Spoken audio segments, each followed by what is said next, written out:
Georgia started fast against Kentucky. We talked about that in another Film Don't Lie video. But the offense sustained, and Georgia built a lead. Explosive plays came. Couple mistakes. We're going to talk about all of that here. Film Don't Lie, presented by Breda Pest Management and ASW Distillery. Brent Rollins, you're from Pro Football Focus. You have the data. I'm Dayne Young, UGA Sports. I have some video and really just jokes, and I play with telestrators, and hopefully don't draw things that shouldn't be seen on YouTube. Although it's happened on Fox before. Anywho, Brent, when we get down into what Georgia did offensively in this game, and we're about to show a lot of different weapons and not always the superstars. This is not, I mean, it's the Brock Bowers love fest every week to some extent, but this is not what Georgia Auburn fourth quarter was. What did we see from Georgia's offense? What did Mike Bobo scheme up? What could Carson Beck take advantage of? One of the things about Kentucky's defense that is kind of always been good for them is the simplicity with it. And it's one where you kind of can predict where they're going to be and how they're going to play things. You just have to create that some level of confusion. And Georgia did a phenomenal job of creating that level of confusion. We're going to show like 3 or 4 of these where it's just like they are completely leaving things open because of what the design and what the motion and little things that Georgia did in this game to create those open alleys. It was a phenomenal job of both play caller, dialing things up, and then QB execution. Speaking of the data part, I wanted to run this by sort of the audience first. Current overall grades in terms of Power 5 QBs. Michael Penix at the top. Tyler Van Dyke, who's actually played well, throws the ball down the field a lot, which is why his grade's a little higher. For Miami, he can't take knees though. That's not in the game plan. Was that the dumbest thing ever? But anyway, neither here nor there. Jaden Daniels 3, Shadur Sanders 4. Number 5, Carson Beck now. Wow. 91.6 overall grade, 91.2 passing grade. And it's just the consistency with which he is playing, the accuracy with which he is playing, throwing the football all over the place. When you combine the accurate part, and I mentioned this on the show last night, that was one of the things that we kind of had a complaint a little bit with Stetson. Stetson was so great in all the big games, but in some of these other games, there'd be layups that he just miss. Well, now after 3 weeks, after 6 games, Beck is just not missing those layups. And when you don't miss the layups that your coaches are giving you, you're going to get explosive plays. Let's reset where we are as we pick up this video, because we talked about Georgia's fast start and mostly first quarter plays. That led Georgia into having a 14-0 lead early in the second quarter. And on this first play that we're breaking down here, hello, Lad McConkey. Welcome back. You did this against Auburn a few times, and it still works against Kentucky. And we talked about this, like this is, again, the action where you've got everybody going right. You got Bowers speeding up his motion because of the attention that he takes, to where now you have easy money and off coverage on the backside. The flow that takes, like they did this at least, I think it was 3 times, maybe 4. Ra got a couple, and then Ladd gets this one. By the way, he's played 2 games. He has 5 catches, 0 touchdowns. It'll be interesting to see him if he's fully healthy, but you never know with backs. Like it's one of those things where one day 3 days you're great, and then the next day you're not. But if he's feels really good and to go against Florida, it will be interesting to see his effect on this offense. I do love the point you just made, though, because we talked about for a month of this season that last year Georgia's offense ran through Darnell Washington and his mismatch. And I think you're seeing how Georgia's offense runs through Brock Bowers. And his movement is going to dictate the defense's movement. Yep. And again, accurate throws. This was just a perfect design, a perfect throw. And the stadium, I think, just was in shock. Like it was so quiet after this because you're like, wait, he actually dropped one. Look at the route combo where you take one, he's now the inside in the bunch. He waits a little bit. You get a little push in from Lovett just to get that guy off kilter. And then Brock gives him a little hezzy and then goes and torches him. But the two, both Ladd and Lovett's route going inside, it's just, and you drop it in the bucket. I would. What's interesting about this, and we're going to look at it in another play, and I've noticed this about Bowers the entirety of his time at Georgia, but it's never one, he always catches it for the most part that you always see, but he's a sort of thumbs together catcher of the ball wherever it is most of the time. versus this one being in the bucket and needing to have pinkies together, like that, little fingers together. You always, anytime you talk to receivers, and it makes it a little harder. But man, great throw, great design, and obviously everybody else was kind of like, "Oh, that was shocking." I would be curious to see, and I should have asked you this beforehand, but just anecdotally, I feel like, and look, Brock Bowers is a Heisman candidate. I'm not poo-pooing anything he's ever done at Georgia. He's one of the best players ever played at UGA. He's a Heisman candidate right now. I bet you he's had more drops already this year than pretty much in the past. It would be close. I would bet. You're right. Because I can think of a couple others off the top of my head. Oh, my video just ran away. Here we go. Okay. Moving on from that. This time we have, I love when quarterbacks get on the run, move a little bit to the right. And I want to point out Kendall Milton blocking here. Excellent job. The trust that Georgia has in Kendall Milton in pass protection is showing. I think it's his alley to get back and on the field with confidence as he gets healthy. What was interesting about this play is the actual out and upness of the play. Like Rosemy runs out and then up. He was wide open on the out. There was no one at all because the two defenders were inside. And then he turns around and goes up the field, and that's where Beck is sort of throwing it to him. But I was watching it on the sort of wide angle, and I'm like, oh, throw it now. But he's waiting for the up. He's looking down the field, keeping his eyes in the middle. And that guy's consistently makes plays week after week after week and getting better. They've tried to get him over 100 yards. It would have been great to see him get over 100 yards receiving. I think that probably would have been his first. But he's being, we thought all along he would be that sort of playmaker, and he's being a great force as a receiver for them. Perfect play call at the perfect time because Kentucky brings pressure. It's just at the wrong spot. Yes. The other thing is that when you look at the tape of this, I want you to watch this guy throughout this play because the Kentucky defensive coaches are probably giving him grief on effort at the end of this because kind of gets through, slows down. Oh, he still has the ball. I can go. Never mind. Ball's gone. If you're full speed that whole time, you may have a chance to affect that. And I just saw that too much from Kentucky. Kentucky was not full speed. Yeah. That was their performance was probably the most shocking part of the game, actually. Like you kind of have a feeling that this is in there for Georgia, and you knew it. It was like, hey, we just hadn't seen it yet. Their performance was, like, in terms of the magnitude of the game, was quite the dud. I mean, what Kentucky did to Florida, Georgia pretty much did to Kentucky, and not necessarily running the way that Kentucky did, but just doing what it wanted to. Let it high, go make a play. We haven't talked about running game much at all, so I want to make sure that we do that here.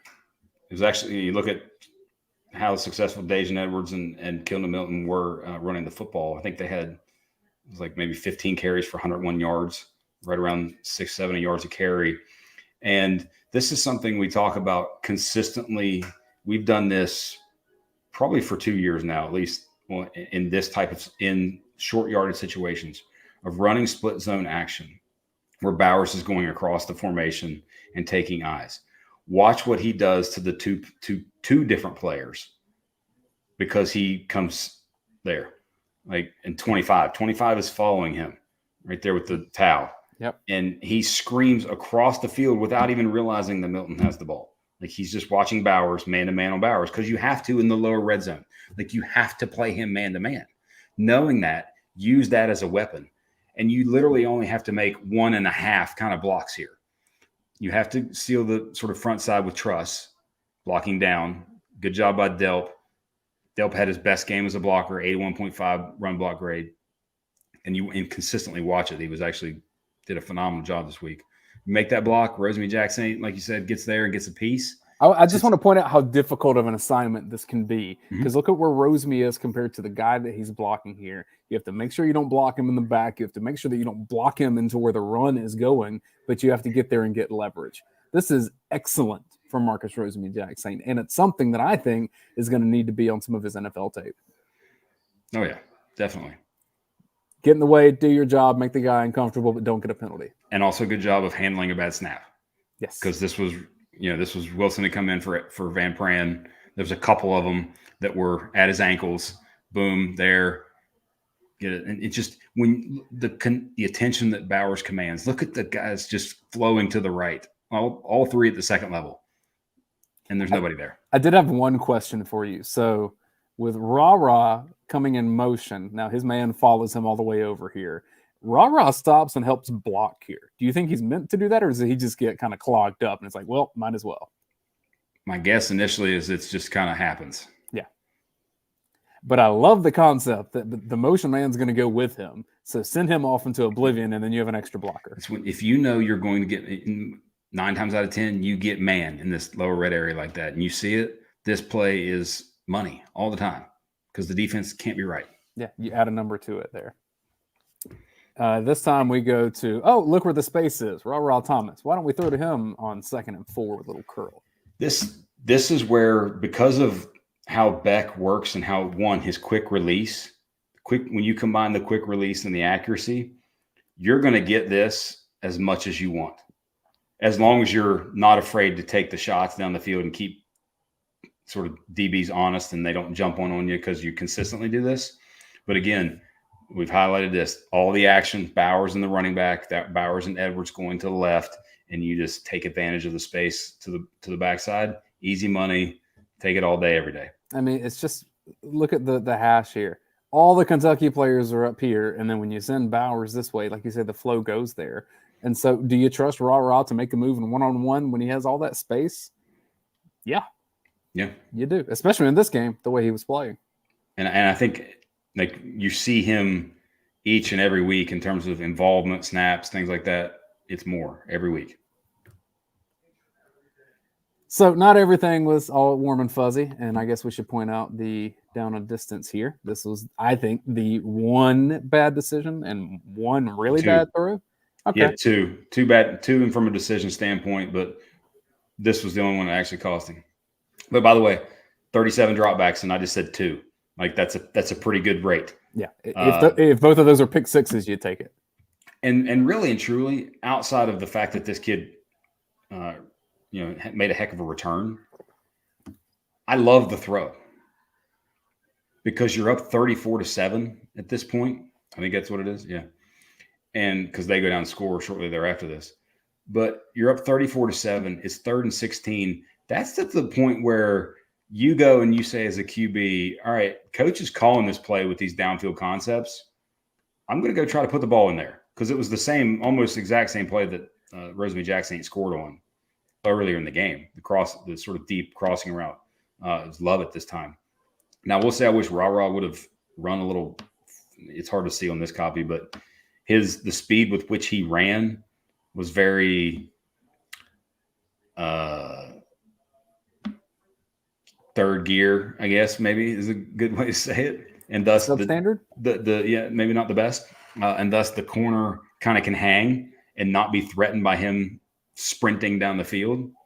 But outside of that, like I don't mind the play. I don't mind the throw. This is one where it's like, hey, go take a chance. It's 3rd and 16. You're up big like this. Now, granted, ideally you wouldn't want it to be a big return like this, but that's just kind of how it happened. I would like to send our condolences to Ernest Green's man over here, because if you watch this out, this is painful. Oh, that can't ever feel good. Ernest Green's a big man. I can't wait till we get to Bowers playing a little bit. But well, first we have a Kendall Milton first down run on 2nd and 3. So this is such an interesting thing because of how it worked out. Georgia, when I say Georgia never does this, Georgia never does this. This is borderline like same side, play side power. And my guess is what happened here is they had a sort of pin and pull and lead stuff that we looked at consistently in the offseason in our one-on-one videos, where there would have been one plus another coming and pulling. But the look that Kentucky gives with the double A pressure look, the mug look from the linebackers, the two guys standing up right there over the center, that look caused them to only have the one puller and thus Truss is blocking down. But it works beautifully because, and Milton does a good job. It could have been a little more explosive, but right there of pushing to the outside and then cutting up inside of the block. Like, by the way, Kentucky murdered Florida with a similar action. where it's just, hey, because of their showing pressure and only have one person at the second level, we get one block and our running back makes one guy miss, we get a big gain. Like this is something where it's like, hey, maybe you add this. It kind of worked out that way, would be my guess.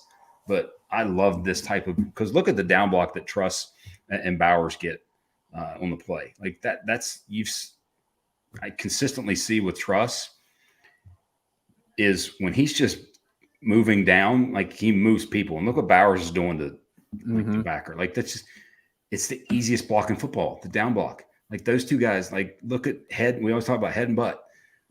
Perfect position, hole, Ratledge, boom. Great job engaging and staying with him. It's no coincidence that the run block grade was the highest since 2020. Head and butt don't lie from UGAsports.com. That's right. And by the way, Milton, that was another thing to point out. Look, had a little bit extra burst that we haven't seen really at any point this season from him. So good to see him getting healthier. Looking healthy there. Now, you're kind of feeling it, and this is even after the interception, when you have the back shoulder going to rah-rah. If they get this if they throw in this as a part of the arsenal. Now, 3rd and 9 in terms of a percentage play, this is maybe not the highest of percentage play, but if you can make it a 66% kind of deal and you get good at it and he puts just enough air under it to, that's just, it's unstoppable. Like this is the Jake Fromm special, right? I was about to say somewhere Jake Fromm had a tingle go through his body. Yes, he did. It was just some joy from the universe of oh yeah, that's my time. What was Cager's number? I forget what number he wore, but I knew Joanne Wims was 6. So, this was, you put this in your playbook and you can do it, especially when you have the matchup advantage or you like your matchup. And Rah-Rah's good at this. Like we showed, he made a lot of these catches for Miss State last year. Now, I think this is one of the better plays of the game just from a deception standpoint, and this is the touchdown to Oscar Delp. I circle him because you can already tell even at this stage, ain't nobody covering him. No, eyes are everywhere else. Bowers, look at the attention he commands. Everybody's watching him come across the formation. I've kind of gotten on the back a little bit with the fakes. Now he does keep his kind of head up still a little bit, which is fine, but he does ride the football in a little bit with the fake. Give that extra little bit. Great job. Maybe could have thrown it a little higher, but so it didn't get tipped. But still, great job. Quick release, and it's just easy money. This is not the Tebow jump pass, but it's whatever Georgia's version of it is, frankly, right? Where he doesn't really have the feet under him. He kind of does a little hop step. Tebow would try to run it up, up the middle as if he could barrel through people, and Beck's never going to do that. But I'm saying that this deception here, and then also I love seeing Bowers celebrate for his fellow tight end. Oh yeah, woo! Ultimate teammate. Yeah, like can't say anything negative about that man, young man. Attention, pass pro, like he's not getting touched. Play action, no matter how good you're running the ball, play action works. Like Isaac asked, how would you rate Bobo's play calling? A++. This is the only thing that can happen on this play, right? It's this or back of the end zone. Yeah, it's this or throw it out of the end zone. Yeah, that's what I mean. Like this or you chuck it to the. Yeah, if they happen to cover him. Mm-hmm. Yeah. Great call, though. And Kentucky did this all night. Like they were eyes and working downhill the entirety of the game. The question I've been getting since Auburn fourth quarter, how does Brock Bowers get so wide open? Well, I'd like to Exhibit A, my friends. Kentucky. Oh, boy. That's not good when the quarterback's hitching and two guys are standing together at the same yard line. I think one points at the other right shortly as the ball is in the air, maybe even. And there's not a Georgia player near them. He's like, dude, like, yeah. What's amazing? So there's a couple different things. So why do you motion? Like, okay, you do motion for a few reasons. One, hey, it's a man zone indicator for a QB. Oftentimes, if somebody follows them, man, they just shift zone. Okay, that's the most basic sense. The other reason is, hey, let's get an angle. Let's get numbers advantage quickly to where before the defense can adjust. But primarily, especially if you're throwing the football, it's to make defensive players do mental math quickly. And when you look at, by the way, I always, for a second, I thought the one and the exclamation point were like, you put those over top of the players, but they actually those are the defensive signs on the sideline. Yep. But so as Lovett comes in motion here, he's number one. Well, as the snap, now McConkey becomes number one, Bowers becomes two, and Cash becomes three. Like, all of these defenses, most all of these defenses don't just play true straight zone coverage where it's just area for the most part with eyes on the QB. Kentucky does more so maybe than others, but oftentimes it's a matching principle where depending upon the route, hey, if number two goes vertical, I have him or I stay with him. If number two goes out, I'm the guy who's getting him. And you're making them do that mental math like that instantaneously. And guess what? It's hard. And kids struggle with it, and defensive players struggle with it, because that's what happens right here is they miscount, and they don't account for two, Bowers in this case, and he gets wide arse open. You know what I'm going to tell myself, though? That these two gentlemen that I circled earlier, they just respect Cash Jones that much. Yep. And I mean, come on. I'm not going to argue with that. Maybe he's the best player on the field. The other part of this play is the after the catch part. Because do you remember what happened to the kid who comes over and tries to make this tackle? Number 4 right there. He walked off the field, and they showed a replay. It wasn't this one, but it was after this. They showed a replay. I'm pretty sure his arm snapped, hitting Bowers' shin. Like, he literally is like Colossus from X-Men, where he's just made of stone. Good reference. You made a serious point after I made a cheeky one about Cash Jones. I hope people heard my lovely, endearing, a little sarcasm. Let's go to that math problem again. We got 3 on one side, and now we rotate, and now we got sort of technically 3 on the other. Back comes away. Like, who's got number 2? Bowers is number 2 again, and the middle of the field safety stays on Delp a little bit and slowly gets to the other side, when guess what? Number 2 is the guy. You need to be sort of looking out down the middle of the field. Great job by it. So Arian Smith widens out the corner. I mean, this is design. This is play design. This is OC. And we always talk about, when do you want to get explosive plays from Bowers? You put him as an inline tight end and hide him a little bit.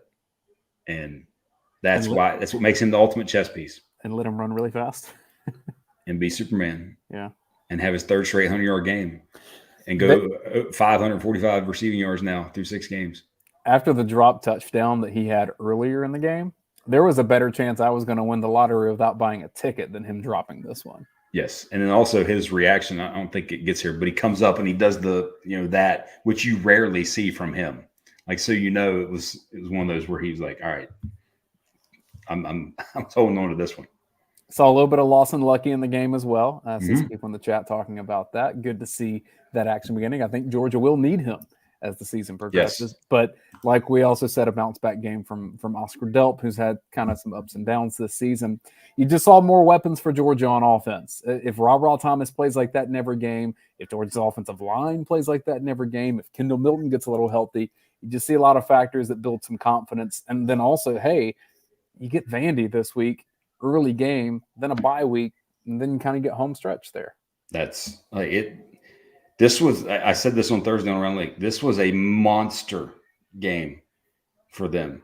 Like, it was never, because of how these previous games have gone, you didn't know. And then now you see it. Now you see what's possible. Now they can get healthy. Now it's just about putting your foot on the gas and taking care of business the rest of the way. If you want to get a little gassed up for your tailgate for the rest of the way, Hunkered Vodka. I'm going to do this. I did this on the other video. Brent goes to the small screen.